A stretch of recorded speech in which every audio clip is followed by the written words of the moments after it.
I'm going to jump out of the native file viewer and start talking about browsing, hit some workflow, and then we'll go into searching. I'll give you a few different ways to browse through records in Relativity. What we call folders down here. We got the field tree. We got saved and advanced searches. And we can also search by clusters, which is part of the Relativity Analytics feature set. I'm going to start over here though with case folders.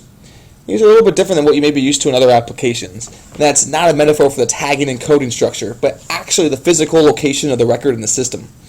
It can be more like your Outlook or Windows Explorer, a metaphor that's familiar to some people. We have a few high-level folders here that we've set up. And as you can see here, we have a padlock on this folder, which means that it is securable. We can secure any of the folders that you see here. I have one folder now for file servers, and we're going to drill into that. And as you see, they're organized by both city and by share. Next, I'm going to drill further into this custodians folder. And we're going to look at the John Arnold custodian. So we see we have some loose files. These may be paper documents that were scanned that were hanging around the desk. And we also have an email folder. So we drill into the email. You'll see that we've actually preserved the original mailbox structure of John Arnold's Outlook or Lotus notes, whichever one he may have been using. So off of his mailbox structure here, and if he was involved in a matter pertaining to compact, for instance, we drill into the compact folder, and I can see exactly what he was storing in there. And this gives me a very intuitive way to browse through records. And in terms of how we set this up, Relativity can map to any piece of metadata and load file. In this case, we map to the file path information, with the file path automatically recreated based on that. Another popular way our clients are using this is made for original paper-based scan collection, and these documents are coded on the box level. So maybe you want to recreate the box structure. Other than that, the only other option we have here is to right-click, we can click Create, and we can create any folder structure that we see fit. So that is the case folders.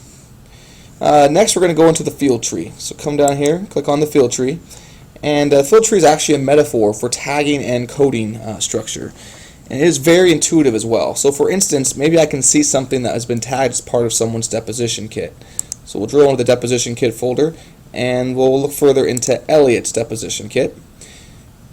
And if we go down here to the bottom, we'll see that there's 5 records here in Elliot's depo kit. Maybe you want to, we'll go out of depositions and we'll take a look at the what's been tagged as privileged so far. So we go to privileged, drill further into the privileged folder. And once again, we'll go down here to the bottom right, and you'll see 52 documents at the moment have been tagged as privileged. Now, the next time I click on this, if more documents have been tagged as privileged, then that will be automatically updated, and in real time, those records will be instantly returned. So that is the field tree. So next, what I'm going to do is hide this browser, so we get a little more real estate on the screen, and I'll talk a little bit more about workflow and touch on some reporting. So once again, we're going to come down here and take a look at how many documents are in our system. And as you see, there's 74,000. And this is the entire database, which is actually the Enron database. 74,000 documents is certainly a healthy size database, but the largest case in Relativity has over 93 million records, with hundreds of users on that database, which are tiffing, they're redacting, they're tweaking out layouts and workflows, and doing all sorts of searching. Even with all that, it's still a very responsive system. Now, this drop down up here controls what we call the different views in Relativity. Views are canned queries that control workflow and a bit of general reporting, but 3 things specifically. Views control the columns displayed across the top, so these are the field headers up here. They're the criteria that we use to pull back the records, and they also are a default sort order, which is how the records are ordered now. So for instance, right now we're showing responsiveness and issues. If a first pass reviewer came through, we may go down to the My Unreviewed Documents and use that. The responses field now would be the only one that is available to them. We might even automate some workflow so the records that they choose or coded or tagged as responsive would automatically flow into a second tier review. A couple other things we can do with views. We have one here that's called My Responsive Documents. And if we click on that, you'll see we have 835 records in the system right now. And I can use the drop down next to My Responsive Documents to include duplicates. or even families of documents, even if they're not responsive to the query that we have set up. So I include the duplicates, and as you can see now, there's 1,436 records. So the document count definitely jumped up. So now you have the option to normalize these records if you'd like. So what I'm going to do is click on the responsiveness field, and this is going to jump the uncoded documents to the top. And I can see the records that have been tagged inconsistently or the records that have not been tagged at all.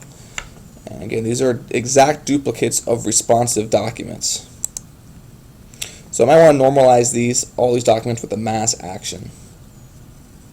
So I'm going to select all 1,436 records I have here. And as you can see, maybe I want to do a mass TIFF, which I can print locally, and we can print them with or without the redactions. I can do some tallying, some summing, some average of field data, or I can export all of these. And each one of these options is individually securable, so you can grant rights to one, none, all of them, or any combination that makes sense to the reviewers. In our case, we just want to edit these. So click on Go. We're going to go edit. As you see, this screen pops up. And I can come in and tag these since they're all duplicates of responsive documents. I'm going to tag them as responsive. And I tag them all responsive and hit save, but in this case, we're just going to cancel it out. Another question we often get is how do we pull a priv log out of Relativity? So come here to the drop down, and we're going to select the privilege log.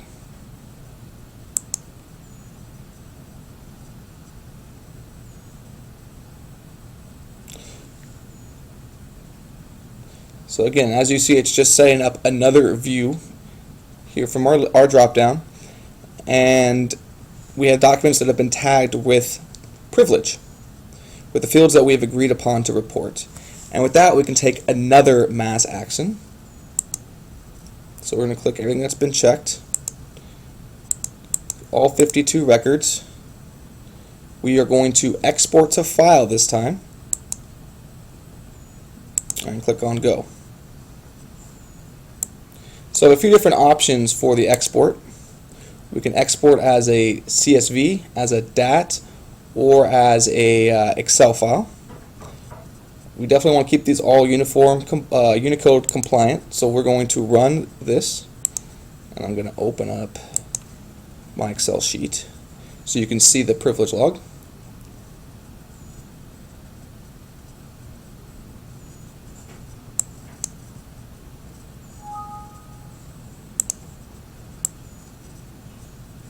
And as you can see, here are the control numbers, privilege form, the email to, subject, sent date, etc. for the privilege log.